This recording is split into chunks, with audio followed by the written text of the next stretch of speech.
Michael Jordan et la commercialisation des athlètes. Bienvenue à Focus. Ici Ray Lalonde et voici mon podcast sur la business du sport. Et c'est parti. Je vais vous parler de Michael Jordan pour plusieurs raisons. D'abord, c'était son anniversaire dimanche, il a eu 56 ans. Encore très jeune. Deuxièmement, c'est que le match d'étoiles, le week-end d'étoiles de la NBA avait lieu à Charlotte, en Caroline du Nord, le domicile de Michael Jordan, où il est propriétaire des Hornets à un niveau de 90% de propriété.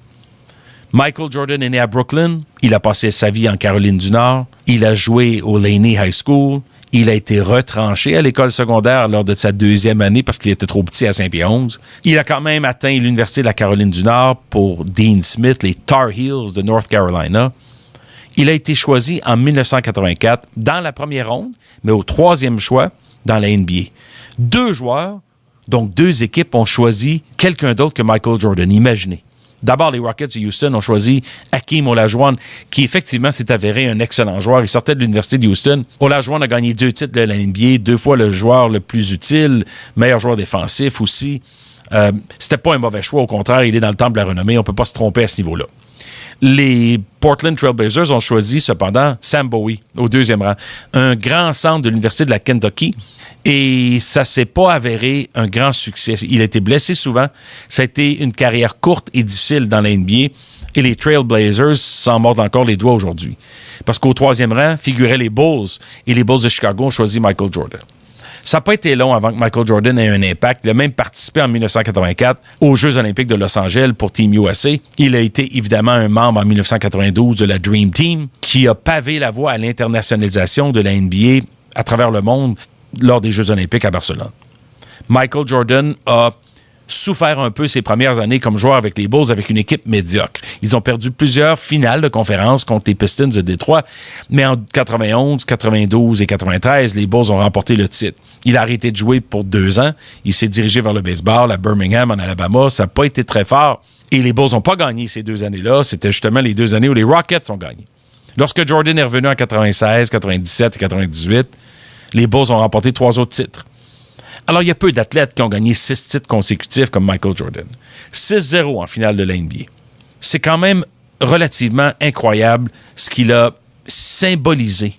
Parce qu'aujourd'hui, on pense encore à Michael Jordan comme étant un peu le maître incontesté du marketing sportif. J'ai parlé de la valeur des Hornets à 1,3 milliard de dollars, mais pendant les années de Jordan, il n'a pas gagné beaucoup en salaire sur le terrain. 90 millions approximativement au total de 15 ans. Et les 2 dernières années, Jerry Reinsdorf, le propriétaire des Bulls, l'avait récompensé en lui donnant des contrats de 33 millions de dollars les 2 dernières années parce qu'il avait signé une longue entente à 3 millions par année. Jordan avait honoré l'entente. Évidemment, il était le meilleur joueur de la Ligue, mais même pas proche d'être le mieux payé pendant toutes ces années-là. Alors, Reinsdorf l'a récompensé. Au total, c'était 90 millions de dollars. Évidemment, aujourd'hui, Jordan serait le mieux payé de la NBA si on transfère ça en 2019. Mais hors terrain, Jordan a signé des ententes avec Upper Deck, avec Hanes, avec McDonald's, avec Gatorade et évidemment avec Nike. Et Nike, l'an dernier, en 2018, pour vous donner un ordre de grandeur, ont eu des ventes totalisant 37 milliards de dollars US mondialement. Mais la Jordan Brand, qui était un peu une sous-brand, une sous-marque de Nike, ont quand même atteint 3 milliards de dollars US en vente en 2017 et en 2018. Et ce que ça veut dire, c'est que Jordan a eu un impact énorme sur Nike en tant que tel, mais aussi sa propre marque, ce qu'on appelle le Jumpman. Jordan gagnait plus de 100 millions de dollars en royauté de Nike presque tout au long de sa carrière avec les Bulls. Aucun athlète à ce niveau-là n'a mérité autant d'argent.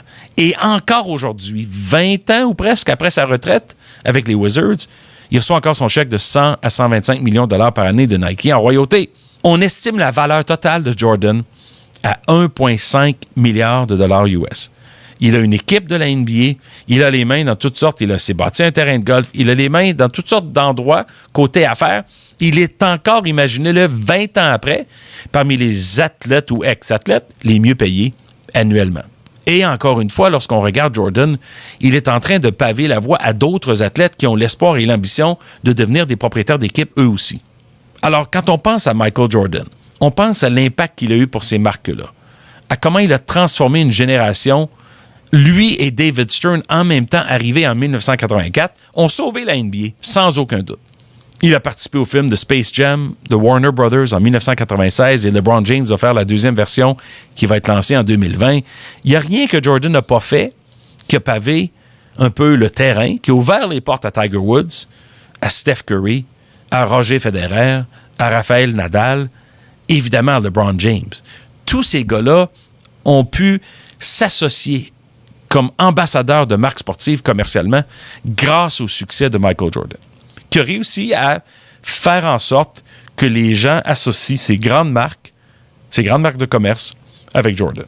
On pourrait en parler pendant des heures de Michael Jordan et tous ses accomplissements. Certainement le meilleur joueur de l'histoire de la NBA et surtout, avec Mohamed Ali et Babe Ruth, probablement les 3 meilleurs athlètes des 100 ans entre 1990 et 2000. Comme j'ai dit, Michael Jordan, propriétaire de l'équipe, quand la NBA a décidé d'aller à Charlotte pour rejouer ce match étoile-là qui avait été remis il y a quelques années, c'était un peu pour rendre hommage à Jordan et aux Hornets et à ce qu'il a représenté au fil de ses 15 ans dans la NBA. Alors, bonne fête, Michael Jordan. Merci d'avoir été là, tout le monde. Suivez-moi sur Twitter @RealRayLalonde et partagez le podcast avec vos amis et collègues. Redirigez-les vers SoundCloud ou YouTube. Ici Ray Lalonde, à très bientôt.